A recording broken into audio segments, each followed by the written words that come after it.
Channel. तो बनारस से आने के बाद आज मैं व्लॉग कर रही हूँ फाइनली, और आज है जन्माष्टमी, तो उसी की तैयारियां चल रही हैं। सुबह सुबह घर का काम सारा निपटा लिया मैंने, चाय ले लिया, उसके बाद मैं बनाने के लिए आ गई हूँ किचन में भोग का खीर। तो बस अभी ये बनाऊंगी, उसके बाद पूजा करूंगी, फिर बनेगा लंच वगैरह।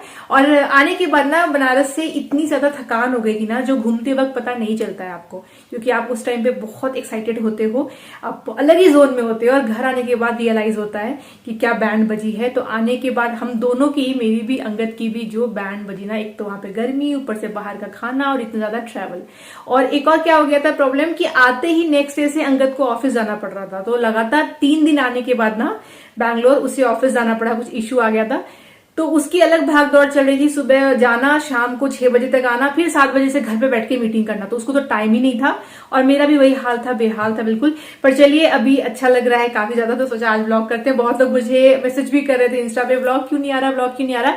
पर मैं रेगुलरली इंस्टाग्राम पे कुछ ना कुछ पोस्ट कर रही थी, रील्स वगैरह। इन केस आपने मुझे इंस्टाग्राम पे फॉलो नहीं किया है तो ये है मेरा हैंडल, वहां पे फॉलो कर लीजिए। तो मैं चाहे ब्लॉग डालू ना डालू, तो ऐसा गैप हो जाए, पर वहां पे कुछ ना कुछ मेरा अपडेट आता रहता है। तो चलिए बातचीत बाद में करते हैं, पहले खीर बनाते हैं, चलिए।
मुझे आपसे शेयर करनी थी कुछ बातें जो हुई है मेरे साथ में बनारस की, और आई गेस कि शेयर करना बिल्कुल बनता है। तो सबसे पहले तो मैं एक बहुत बहुत बहुत बड़ा सा थैंक यू बोलना चाहूंगी मेरी सब्सक्राइबर और उनकी फैमिली को।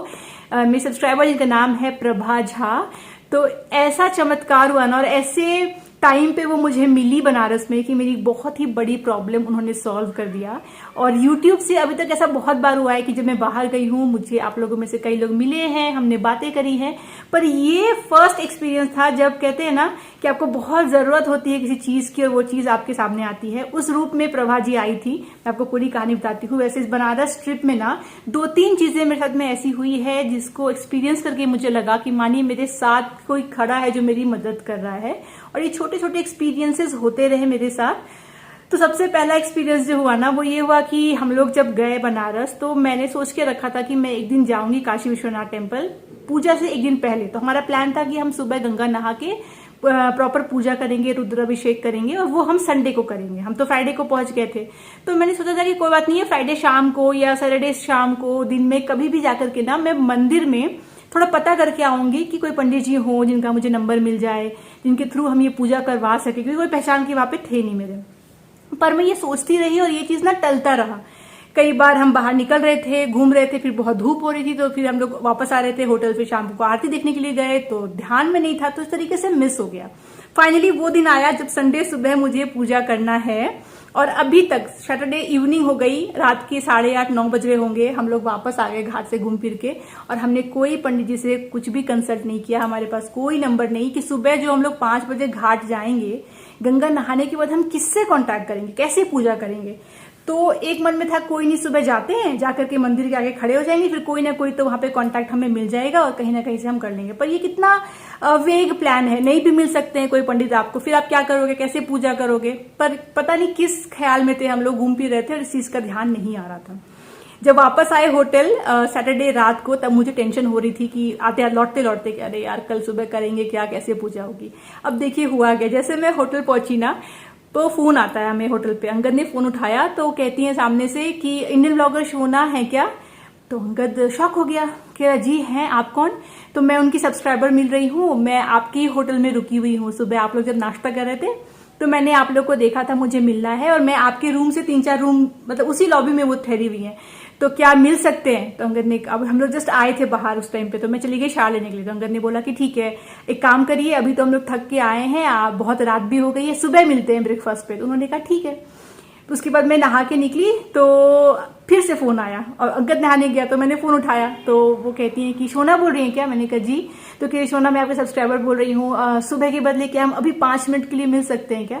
तो मैंने कहा हाँ मिल लेते हैं, आपको दिक्कत नहीं है? इतनी रात हो गई। तो उन्होंने कहा नहीं कोई दिक्कत नहीं, हम लोग जगे हुए हैं। तो मैंने कहा ठीक है, तो मैं तो जाग रही हूँ, मैं आती हूँ आपके रूम पे आती हूँ।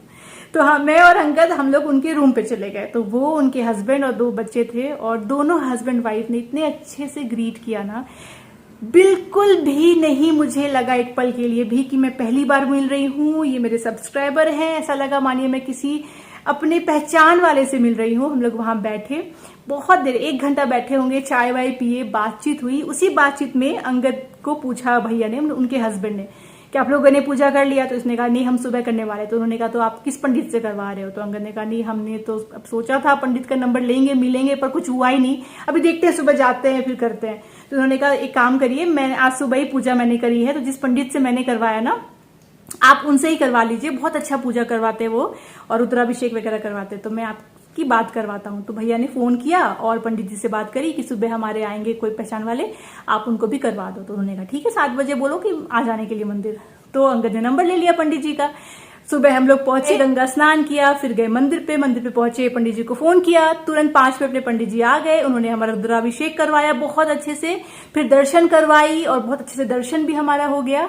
और मतलब सोचिए कि कैसे मदद हो गई, वरना हमें तो कुछ समझ ही नहीं आ रहा था कि हम किससे बात करेंगे, कितना टाइम उसमें जाएगा, क्या होगा। पर मतलब आए प्रभा जी और इतना हेल्प कर दिया, तो पहले थैंक यू सो मच। अगर आप ये वीडियो देख रही हैं, कमेंट जरूर करिएगा। तो आपसे मिलके भी बहुत अच्छा लगा, और आप एकदम भगवान रूप में आए थे हमारे सामने।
पूजा अच्छे से हो गई। और एक बात नोटिस किया है आपने, कभी भी ना भोग का कोई भी प्रसाद बनाइए तो उसे तो हम लोग टेस्ट करते नहीं है, चखते नहीं है कि चीनी सही से गया है कि नहीं, अच्छा बना है कि नहीं। पर भोग में ना कभी भी कोई भी प्रसाद बनाइए, चाहे कोई सब्जी बनाइए, पूरी बनाइए, या फिर प्रॉपर खीर वगैरह बनाइए, उसका टेस्ट जो होता है ना, वो अल्टीमेट टेस्ट होता है। मतलब कभी भी ऐसा नहीं होगा कि चीनी कम पड़ गया है, खीर में ज्यादा पड़ गया है, एकदम परफेक्ट टेस्ट होगा। वही मैं और अंगद अभी डिस्कस कर रहे थे कि भोग का खाना में ना अलग ही बात आ जाती है। तो बहुत अच्छा खीर बना था, अच्छे से पूजा वगैरह हो गया। अब चलिए, अंगद तो गया मीटिंग पे 5 मिनट का, उसको मैंने कहा अंगद थोड़ा सा पॉज करो, आओ थोड़ा सा हाथ जोड़ लो। उसका भी टाइम नहीं था बेचारे के पास में, तो फिर आया, उसने भी हाथ जोड़ा। एनीवेज, मैं क्या लेकर आई हूँ यहाँ पे देखिए, तो ये जो साड़ी मैं लाई थी बनारस से, ये मुझे आपको दिखाना रह गया था। तो ना इससे पहले मैं साड़ी दिखाऊं ना, मैं कुछ आपसे शेयर करना चाहूंगी। तो जब मैं बनारस गई ना, तो आपने एक चीज गौर किया होगा कि फर्स्ट डे मैंने काफी व्लॉग किया, पर सेकेंड डे से व्लॉग थोड़े से मैंने कम व्लॉगिंग करी। मतलब बाहर मैं निकलती थी तो आपको बिट्स एंड पीसेस में दिखाती थी, पर ज्यादा व्लॉग मैंने नहीं किया था। उसका रीजन ये था ना कि वहां का जो एक्सपीरियंस है ना, उसमें आप ऐसे खो जाते हो। शायद ये मेरे साथ में इसीलिए ज्यादा हुआ है क्योंकि मैं बहुत समय के बाद अपने घर के साइड गई हूँ, यूपी बिहार साइड गई हूँ, वो रीजन हो सकता है। या फिर इन जनरल वहां पे ऐसा माहौल है कि आप ना वहां जाकर बिल्कुल अलग ही मतलब जोन में चले जाते हो। आपको कुछ भी नहीं याद रहता कि आपको शूट करना है, कि आपको पिक्चर्स लेना है, क्योंकि जो ओवरऑल वहां का ऑरा है ना, जो सबके अंदर जो आपको जुनून दिखता है गंगा आरती देखने की या दर्शन करने की, पूजा करने की, वो अलग ही लेवल पे है। तो वहां पे जाकर के तो मैंने बहुत डिफरेंट टाइप के एक्सपीरियंस लिए। और एक और चीज जो है जो मैंने वहां पे रियलाइज करी, वो कि कितनी ज्यादा आसपास अगर आप देखोगे ना तो मैंने देखा कि इतनी ज्यादा गरीबी है, इतने ज्यादा लोग आपको दिखेंगे जिनको आपको मन करेगा कि इनको भी मदद कर दूं, उनको भी मदद कर दूं, और जितना बन पाए आपको करना चाहिए। तो मैं जब गई थी यहाँ से तो मैं सोच के गई थी कि मैं लूंगी, खूब सारे बनारसी साड़ी लूंगी, चूड़ियां लूंगी, बहुत सारी चीजें लेने का मैंने सोचा था। लेकिन वहां जाकर के आप ऐसे जोन में चले जाते हो ना कि आपको लगता है कि हमें तो जो दिया है भगवान ने बहुत दिया है, अब हम और कितना ले लें। इससे अच्छा कि हम जो यहाँ पे आए हैं ना, जितनी मदद कर सके लोगों को उतना कम है। और मैंने तो इस चीज को एक्सपीरियंस किया, और ऑब्वियसली ये सब शूट नहीं किया मैंने, पर अलग ही लेवल पे आपको फील होता है। आप जो देखते हो सामने से लोगों को, कितने सारे ओल्ड एज के लोग थे। मेरा वैसे बहुत मन था कि वहां पे ना, मैंने सुना था कि एक मुझे नाम अभी याद नहीं आ रहा है कि कैसी जगह होती है जहां पे लोग अपने अंतिम समय पे आते हैं, मोक्ष मुक्ति भवन नाम है शायद। तो मैं सोच रही थी कि क्या मैं वहां जा पाऊंगी, क्या मुझे वहां पे जाना चाहिए। लेकिन अंगद ने बाद में बोला कि मत जाओ, क्योंकि ऑलरेडी मेरे लाइफ में ऐसी चीजें हैं जो मुझे मैं रिमाइंड करती रहती हूँ और मुझे अनकंफर्टेबल फील होता है। उसने कहा ये देख के तुम और भी ज्यादा, जैसे घाट भी गए थे ना, मणिकर्णिका घाट और राजा हरिश्चंद्र घाट, तो मैं अंगद तो मुझे यहाँ से बोल के गया था कि वो सब जगह तुम मत ही जाना, पर वहां जाने के बाद मैं अपने आप को रोक नहीं पाई, तो उस घाट तो हम गए ही गए। तो हाँ, तो मैं ये बोल रही थी, तो वहां जाके ना आप भूल जाते हो कि आपको शॉपिंग, एटलीस्ट मैं भूल गई कि मुझे ये भी शॉप करना है, मुझे वो भी शॉप करना है। मुझे बस ये लगा कि अगर पूजा पाठ किया है ना, उसके बाद जो दान धर्म करेंगे ना, वही असली भक्ति है। तो खैर उसके बाद लास्ट डे, एकदम लास्ट डे को अंगद ने मुझे कहा कि कुछ तो ले लो, कुछ तो याद रहे कि बनारस आए थे, बनारसी साड़ी ले लो।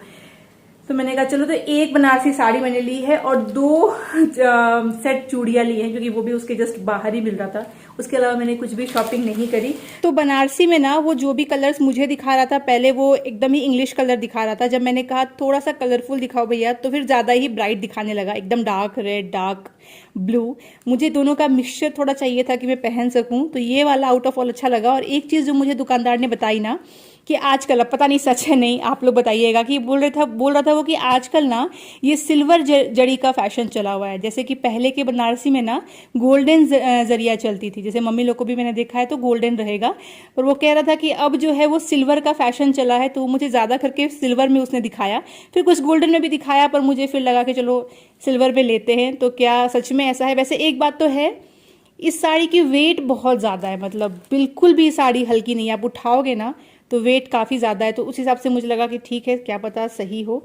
और इसमें देखिए ऐसे 2 कलर मिक्स है, इसीलिए मुझे अच्छा लग गया। ग्रे सिल्वर है और साथ में एकदम सिंदूरी लाल जो होता है ना, सिंदूरी लाल कलर है। और जो इसका आंचल है, ब्लाउज है, वो सब ऐसा रेड में।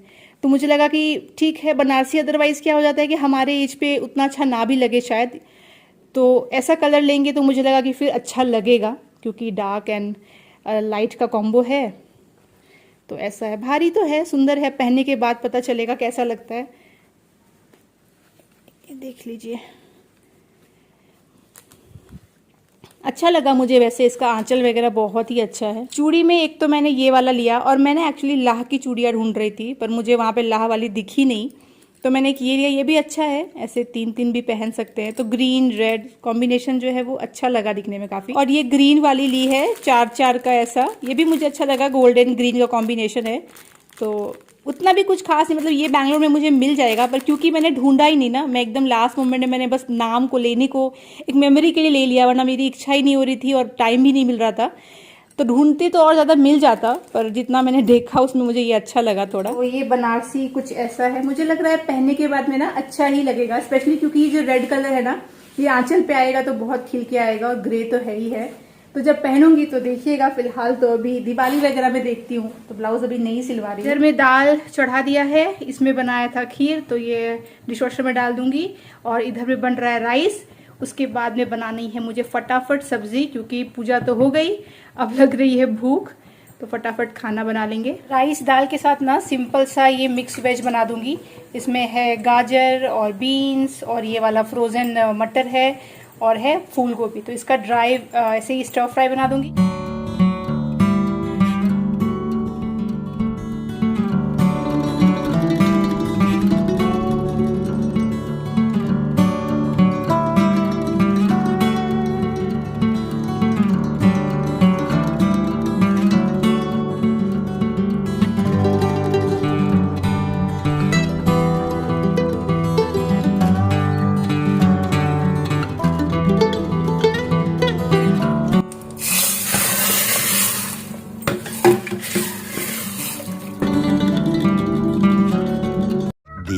next day. ये देखिए स्विगी का बर्थडे है, इट सीम्स, तो इतना एक बिग बर्थडे बैश दिया है। पर यार मुझे लगता है ना कि ये लोग बहुत ज़्यादा ही खर्चा करते हैं। एक तरफ न्यूज़ आती है कि इनकी कमाई नहीं हो रही है, धंधा डूब रहा है, और इस तरफ खर्चा देखिए आप। This is customer acquisition. Noodles, Coke and chocolates, और ये क्या है? ये भी कुछ वैसा ही है वो कुछ। पता नहीं, ये कॉफी है अरे वाह। और ये कुकीज है, एक और कुकीज है, ये भी कुकीज है, ये भी कुकीज है। मतलब सारा जंक उन्होंने दे दिया है कस्टमर को, खाइए और फैलिए। हमने मंगाया एक्चुअली कुछ चीज़ें, तो आज है नेक्स्ट डे मॉर्निंग। कल मैंने कुछ ज़्यादा शूट नहीं किया था, उसके बाद मैं थक गई थी। और ये है इडली डोसा बैटर, और मंगवाया है आज हमने, अरे अंगद, हाँ, फोटो में सिर्फ 2 बन दिखाया था और आया 5-5 बन का 2 पैकेट। एक्चुअली इतना हमारा प्लान नहीं था। हमारा प्लान था कि 2 या 3 खाएंगे, तो फोटो में दिखता था कि सिर्फ 2 बनाने वाला है, तो हमने कहा चलो कोई नहीं, हम 2 पैकेट मंगा लेंगे। इतना तो फिर हम नहीं कंज्यूम करते हैं, लेट्स सी। एनीवेज, तो आज, हाँ, आज हमारा प्लान था बहुत दिनों के बाद में क्यों ना खाया जाए बन ऑमलेट, बन मस्का ऑमलेट। और क्या आया है? India Gate. जब से बनारस गए, फिर वहाँ से भी आए, उसके बाद हम लोग डिटॉक्स डाइट पे थे, तो हम लोगों ने एग वगैरह कुछ भी नहीं खाया था। उसके बाद था जन्माष्टमी, तो आज सोचा कि आज वीकेंड की सुबह की शुरुआत की जाए अपने फेवरेट नाश्ते के साथ।